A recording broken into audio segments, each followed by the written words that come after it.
Magandang araw po sa ating mga kababayan, sa ating mga mahal na OFW at lalong-lalo na sa ating mga kaperlas. Ito po si Kaperlas Rani. Ngayon po, pag-usapan natin ano ba talaga yung rason at bakit gustong-gusto nilang agad-agad tanggalin si VP Sara. Gusto na nilang mawala dyan sa pwesto nila, in-impeach na nila. At sino ba talaga yung nagsasabi ng totoo?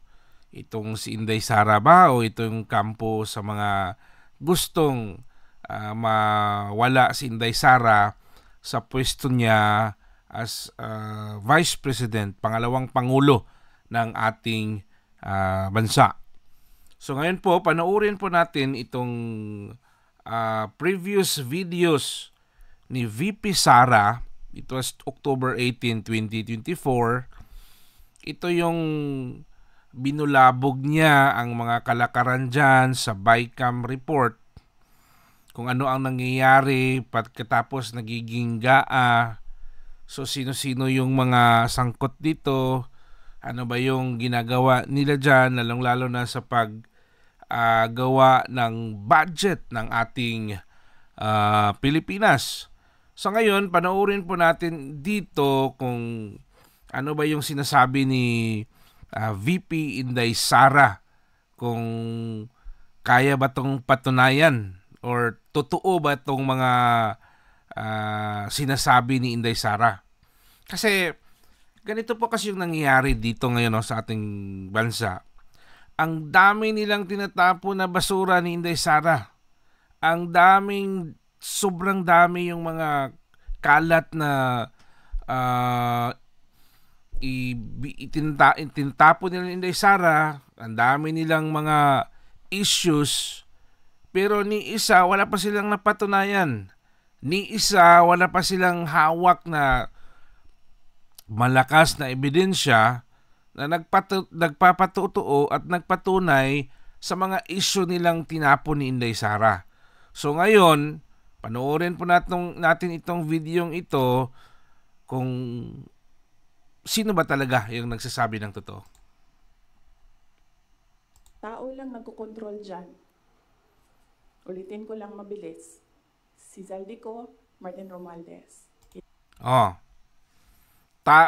Dalawang tao lang nagkokontrol dyan, si Zaldico at saka si Martin Romualdez. Hindi ba yan totoo, di ba?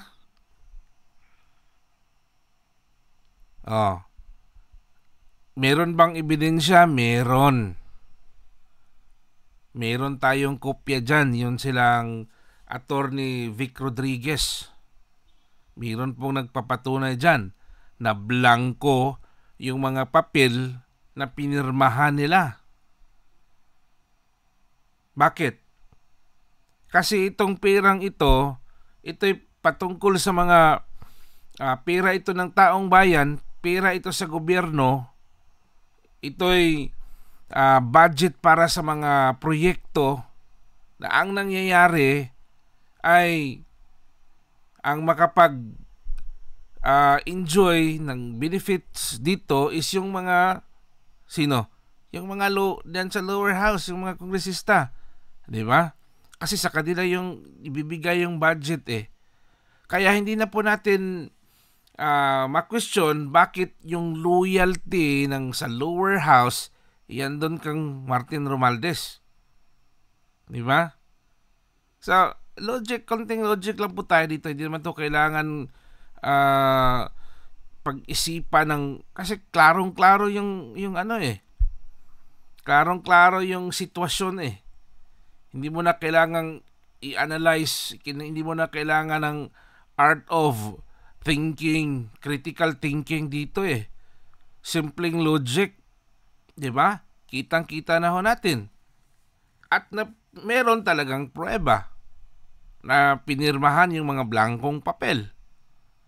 At sino yung masusunod doon pagpirma doon sa BICAM report, doon sa paggawa ng budget sa Pilipinas. Di ba? Totoo yung mga sinabi ni Inday Sara. Kita natin yan.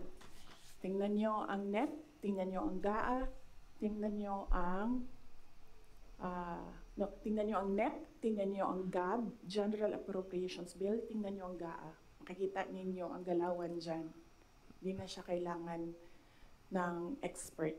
Sundan nyo lang kung ano yung nagbabago. Anong isa pa? Na-proof ko dyan. Di ba? Nasa Supreme Court na yan. Kasi meron talaga.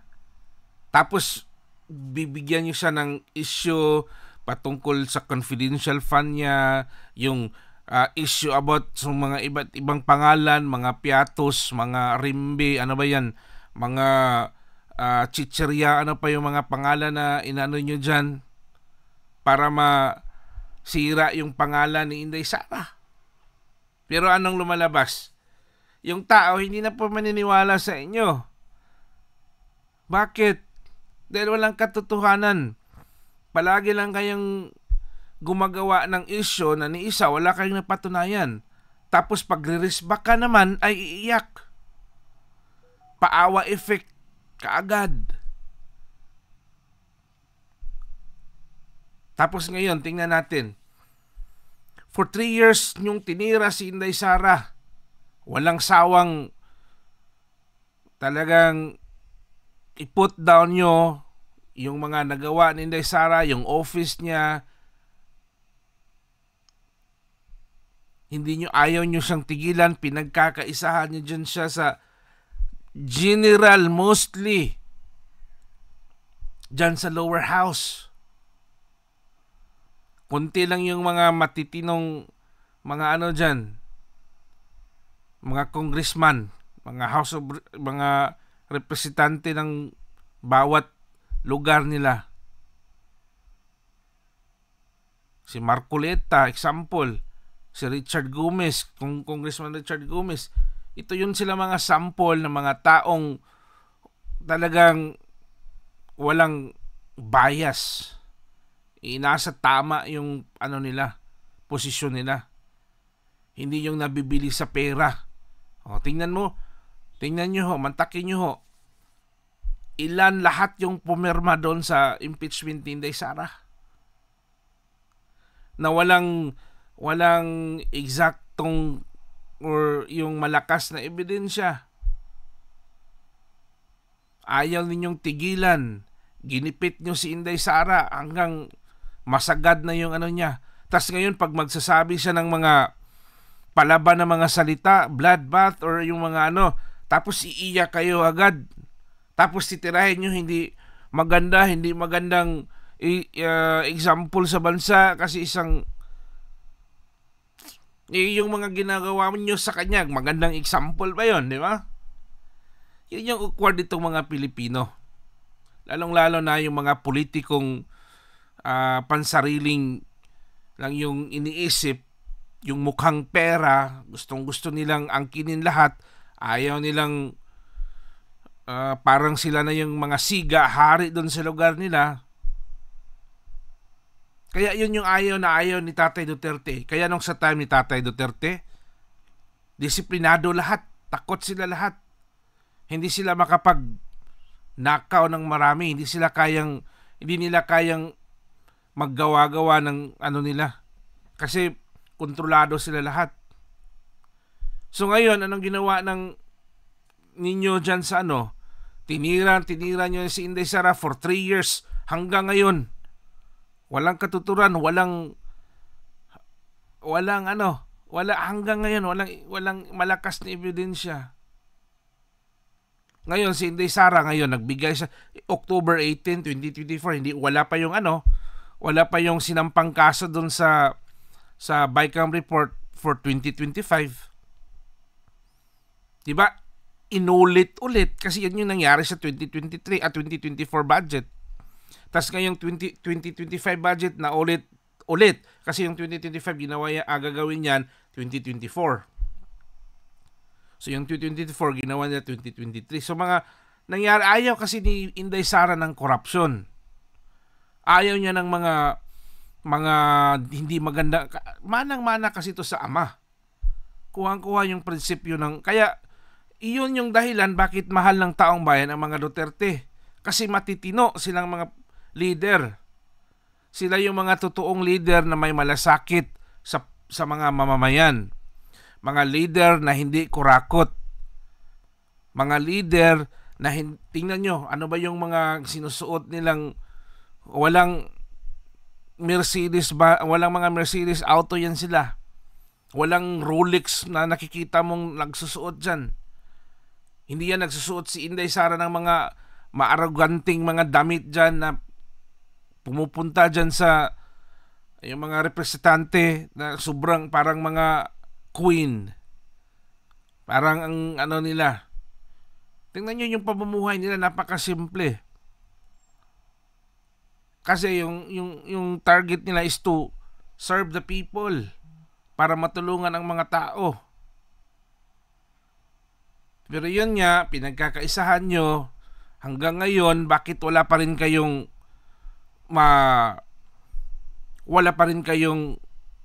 malakas na ebidensya to put down sa kanya?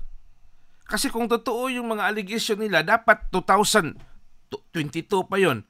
2023, 2024, sinampahan nyo na sana ng kaso si Inday Sara doon sa Supreme Court.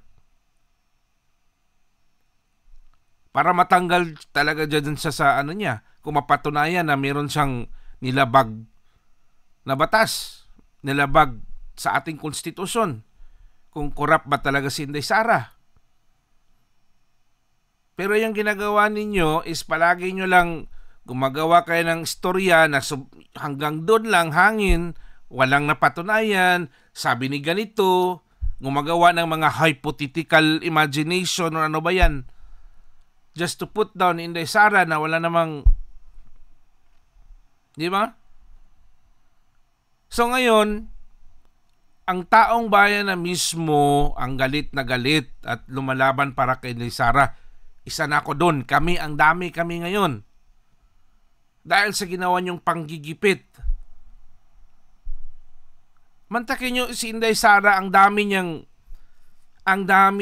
mga nagawang magandang programa sa ating bansa. Tapos tatanungin niyo, may nagawa ba siya? Meron siyang parang 11 satellite ng office niya na tumutulong siya doon sa may namatayan, tumutulong siya doon sa mga may sakit na handang pupunta sa kanya, madaling mga proseso, nagpapakain ng mga bata sa education, yung kahit ngayong napakalayong mga lugar, pinupuntahan niya mismo, kinausap niya mismo, siya mismo ang pumupunta doon sa lugar, nakipag-usap sa mga tao. Tas ngayon, insecure kayo kasi yung mga nagawa ni Inday, hindi nyo nagawa. Kaya gano'n na lang ka-insecure kayo na gusto nyong tanggalin si Inday Sara kasi ayaw nyong manalo siya sa 2028, ayaw nyo yung estilo niya na walang korap, ayaw nyong kayong maharangan kasi ang mga Duterte ay tinik sa lalamunan nyo na hindi nyo kayang magawa yung gusto nyong gawin na pagsasamantala sa pera ng taong bayan. Kaya nag-iisa itong si Inday Sara na tumayo dyan, nakipaglaban dito sa mga ang daming korap, mga buwaya sa ating bansa. So ganito yung nangyayari ngayon. So ngayon, sino ba talaga yung papaboran natin sa mga ganitong sitwasyon? Sino ba yung may ebidensya talaga? Na malakas yung ebidensya. 'Di ba? Si Inday Sara. Sila yung may malakas na ebidensya na pinakita na yung record dyan, yung sa bike camp, pinirmahan na may maraming blanco. At sino lang yung nasusunod? Oh. 'Di ba? Sino bang nagsasabi ngayon ng totoo ngayon dito? Tapos ngayon, dahil wala na kayong ganito kasi wala kayong maitapon na maganda kay Inday Sara na magandang posibleng ikakasira sa kanya. Kaya alam nyo yung ginagawa ng iba, sinisiraan yung physical niya, yung mga mukha, ang daming mga storya dyan. istoryahe. Hanggang ngayon, wala kayong ni isang napatunayan. Palaging binabalik-balik yung piatos nila, yung mga hypothetical question ni Luistro nang gumagawa ng issue just to create na para mabulabog yung mga tao, para ang mga tao mawala doon sa totoong issue ng BICAM. Kaya ito yung isang rason bakit pinag-initan itong si Inday Sara. Kasi binulgar niya itong maanumalyang gawain ng gobyerno. Isiniwalat niya dito sino ang may pakanan ng mga pakana nitong mga balasubas na politiko na gumagawa dito. Kaya ganito ang nangyayari ngayon. Gustong-gusto nilang patalsikin. O sino ba yung gustong magpatalsik sa kanila? Kanya. Yan, dyan naman si Castro, yung convicted child abuse. Hindi pinakulong, na convicted na. Si Tatay Digong na hindi convicted, allegation lang pinabigay sa Hague. Ano ba yung klaseng gobyerno natin ngayon? Pag ganyan. May mga drug addicts, mga drug lords dyan, mayor, pinalabas. Si Laila de Lima, anong ginawa? Pinalabas kasi mayroong nagbigay daw ng witness na hindi totoo yung mga allegation against ni de Lima. Pero yung witness naman, wala namang validation. Tapos yun yung sitwasyon ngayon. Ba't yan ibalik si de Lima sa kulungan? So sino ba talaga ang nagsasabi ng totoo ngayon dito? Ngayon, linlangin ang mga tao. So ito namang mga taong bobo dyan, maniniwala naman kaagad dito sa mga pinagsasabi nitong mga isyong kailangan nating i-validate. Ano ba talaga yung totoo? Totoo ba talaga yung mga allegation nila ni Inday Sara? Or ginagawa lang nila yan para mapagtakpan yung mga anomalyang ginagawa nila? Pagnanakaw ng pera ng taong bayan. Kaya ganyan na lang sila kainit na gustong paalisin talaga total si BP Sara sa kanyang office. Ayaw nilang patakbuhin sa 2028. Kasi ang rason? Para makapagnakaw sila. That's the logic dyan. Kasi pag Duterte namang nakaupo dyan, ma-freeze na naman yung marami na namang proyektong magagawa, yung pera ng taong bayan, mabigay talaga sa perang ng taong bayan. Isa na yan si Bongo. Di ba? Sa time ni Tatay Digong, talagang gumana yung malasakit center ni Bongo.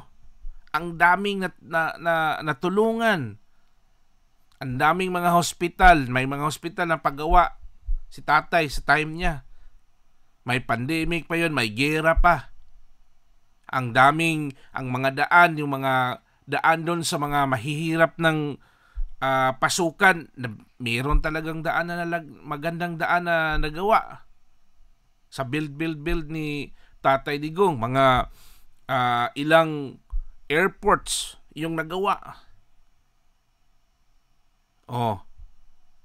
At mismo ang mga tao makapagsabi niyan. Itong mga politikong pulpol, palaging nagsasabi dyan, kini-question nila.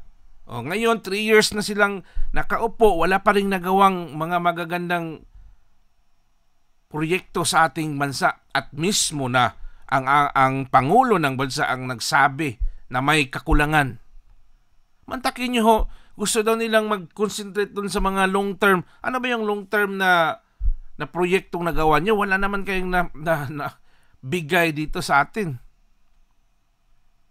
Di ba? Kaya yun yung dahilan, gustong-gusto nyong i-impeach. Na-impeach na siya. Gusto nyo talagang tanggalin niya sa office. Kaya masisisi nyo bang magsabi ni Inday Sara na gusto niyang ng bloodbath? Sinagad nyo na siya. Di ba? Anong ginawa nyo sa mga staff niya sa OVP? Tinanggalan, o anong ginawa nyo ni Inday Sara? Tinanggalan nyo siya ng security. Hinaras nyo yung mga mga personnel niya doon sa Quadcom. Kung hindi nila nagustuhan yung mga sagot, contempt kaagad. Ito ngang si Abante at si Akap nung sa time ng hearing ni Tatay Digong, nagsabi lang si Representative Cardema patungkol sa Duterte, iyak kaagad. Yan yung ginawa nyo ni Inday Sara, sagad sa buto yung ginawa nyo. Pag kayo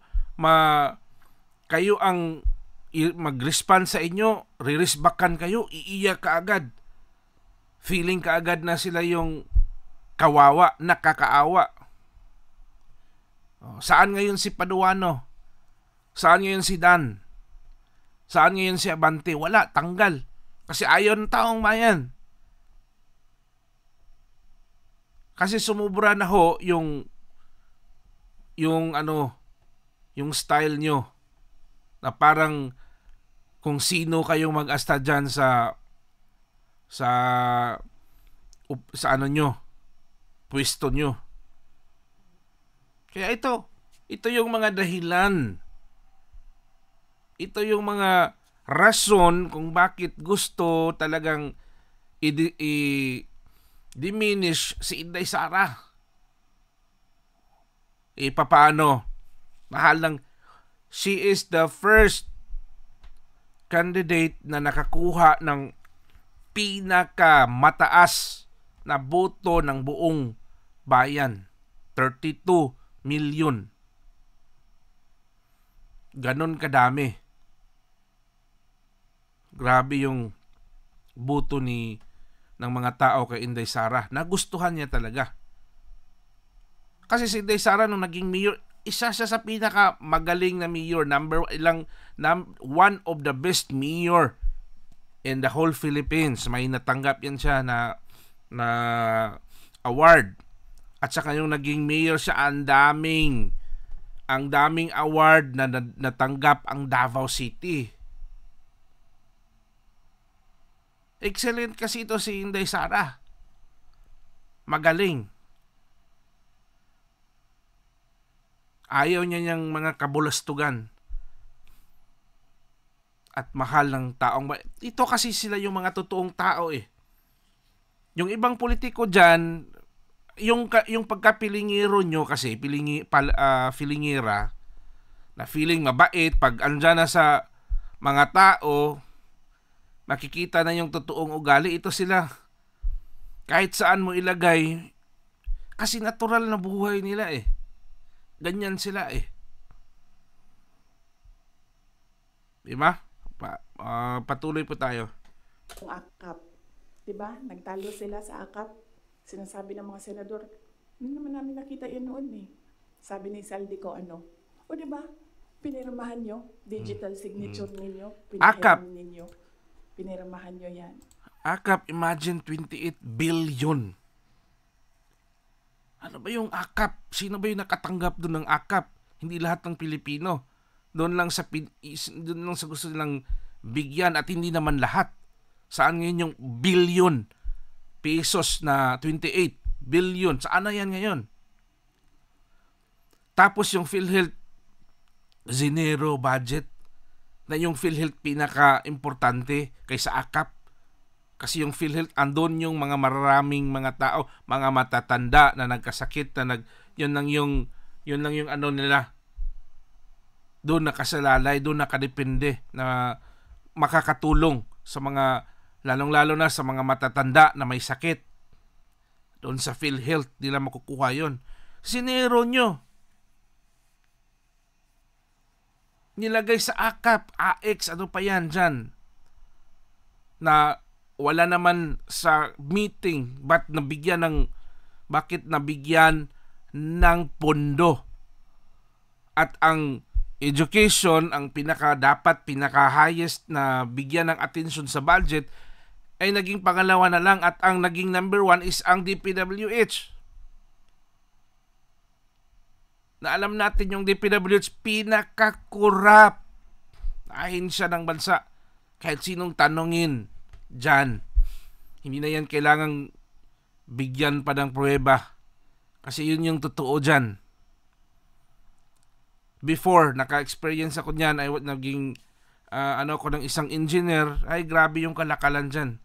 Yung sa road engineer, yung mga gumagawa ng ganyan, grabe yan sila basta makuha lang nila yung project. Tas yung ibibigay na yung mga materials na gamitin. Yun. Yan ang dahilan. Yan ang dahilan kung bakit gusto nilang tanggalin ito si Inday Sara. Kasi malaking tinik to sa kanilang lalamunan. Hindi sila makagawa ng gusto nilang gawin. Kasi supalpal sila ni Inday Sara. Nandun yan. Wala nang bycam na nangyayari. Ang sa akin lang, presidente ka, di ba? So you have the full cabinet of experts, finance experts, nandyan sa iyo. So nakikita nila. Yeah. Before yung presidente magsasign, i-research nyo dyan, paano si Pangulong Duterte mag-sign ng BICAM report ng budget ng Pilipinas. Hindi niya nire-rush. Kung may lakad yan, sabi niya, maghintay kayo. 2019, hanapin nyo yan. Si PRD magsabi, maghintay muna kayo at ipapacheck pa niya ng mga professional, yung mga magagaling dyan na may alam talaga na makikita nila kung tama ba yung BICAM. Presidente ka kasi. Hindi pwedeng magsabi na pag wala na ay talagang nagkamali ako, may pagkukulang talaga ang admin. Hindi pwede yun.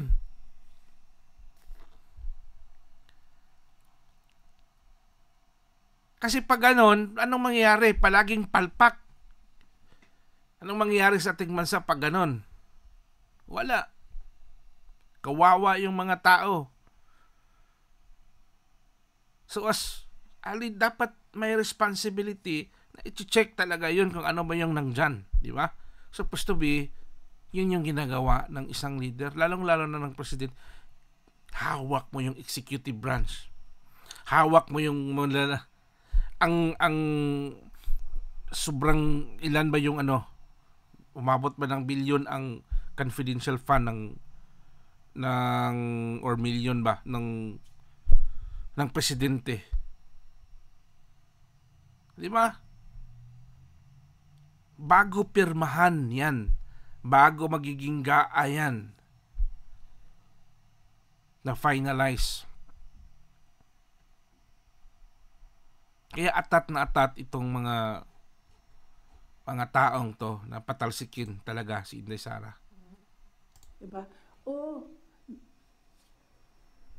President, Mr. President, ito po yung NEP natin. Pero pagdating po sa GAB, ganito na po yung nangyari. Di ba magtatanong ka na, ano nangyari? Bakit naging ganito? Tama. Di ba? Tama. O ako lang ba yun? Tama ka. Hindi, tama yan. Ano nangyari? Bakit ganito na ang GAB? Dapat, di ba, ganun yung reaction ng isang presidente. Pagdating ng... Di ba? Dapat magtaka ka, bakit ganito? Ba't may mga blanco? Before yun pinirmahan, naggawa na ng video silang Tatay Digo nga doon eh. Ni-remind na sila eh. Pero anong nangyari? Hindi pa rin sila naniwala, pinirmahan pa rin. Senate. Ano nangyari? Tingnan nyo. Oh, bakit ganito na? Pagdating ng BICAM,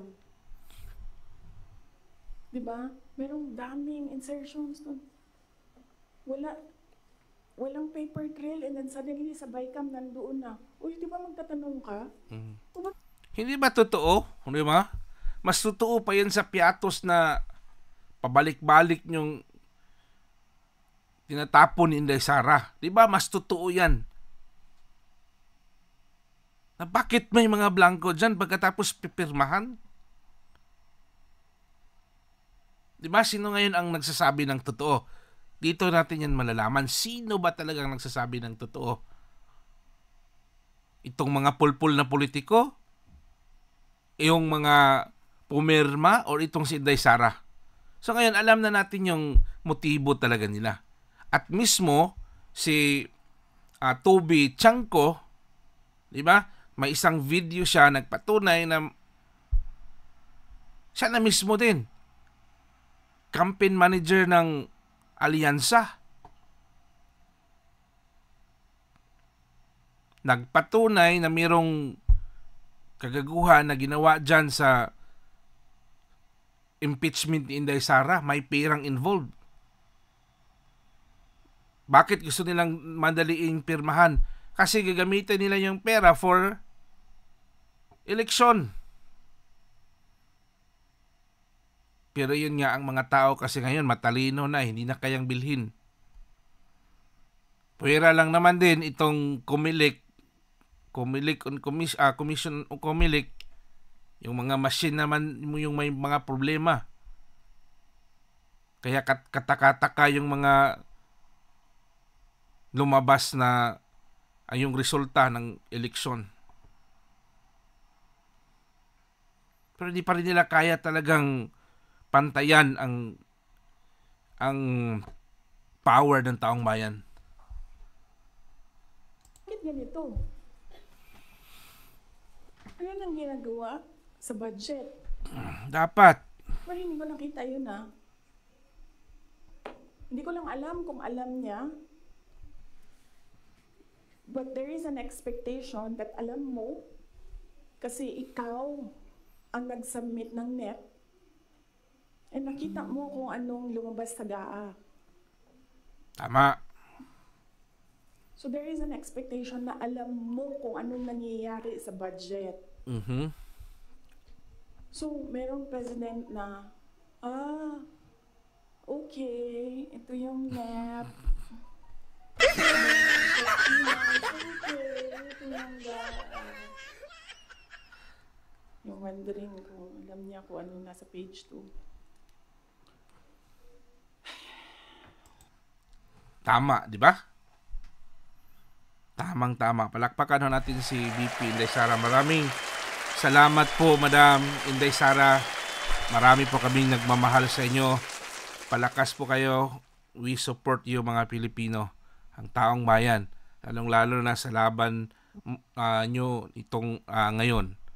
I know at alam namin na mananalo ka dyan. Kaya yun nga, di ba? Sino ngayon ang nagsasabi ng totoo? Itong mga piatos na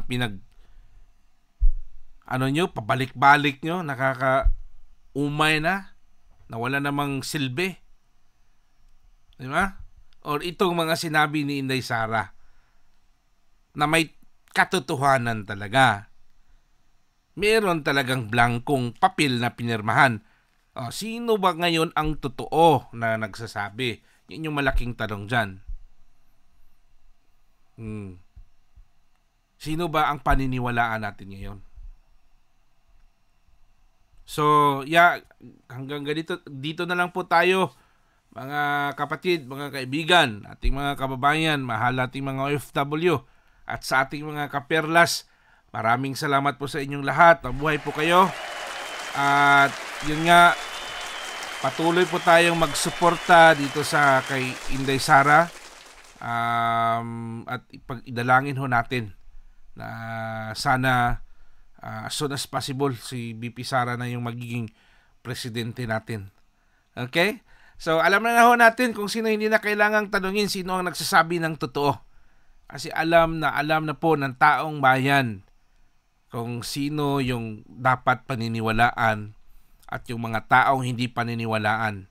Yung mga mahilig magtapon ng dumi pagkatapos paglisbakan sila iiyak kaagad, di ba? Ganyan yung mga ugali nila. So again, maraming salamat po. Ito po si Kaperlas Rane.